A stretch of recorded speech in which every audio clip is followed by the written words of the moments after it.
Je voudrais commencer avec l'économie française. Vous rencontrez le Premier ministre tout à l'heure, je crois, Geoffroy Roux de Bézieux. Croissance 6%, chômage en baisse. Est-ce que la reprise économique en France est une reprise en trompe-l'œil? C'est une bonne question, c'est pas facile de répondre. C'est une bonne question. Il y a un an, je crois que j'étais venu chez vous, je t'ai dit le mur des faillites n'est pas inéluctable, le million de chômeurs n'est pas inéluctable. Bon, c'est ce qui s'est passé.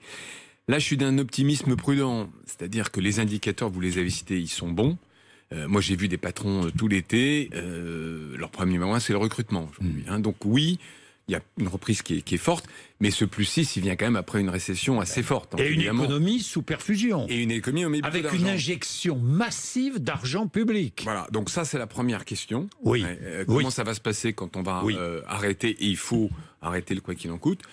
Il y a une question sur, j'allais dire un peu les nuages noirs à l'international, quand on voit ce qui se passe entre la Chine et les États-Unis, en Afghanistan, etc.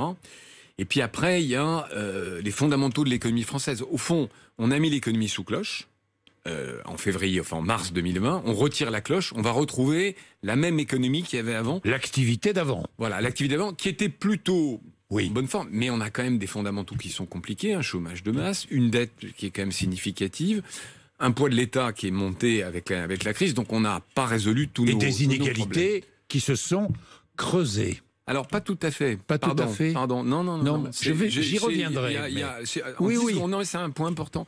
Oui. Les inégalités, elles ne se sont pas creusées. D'abord, la France, c'est quand même le pays d'Europe où il y a le moins d'inégalités. Après, on peut débattre du niveau. Oui. Les gens qui ont souffert dans la crise, c'est tous les gens qui sont hors système. C'est-à-dire, c'est pas les salariés qui ont été relativement protégés, pas les retraités, pas les fonctionnaires, c'est les indépendants.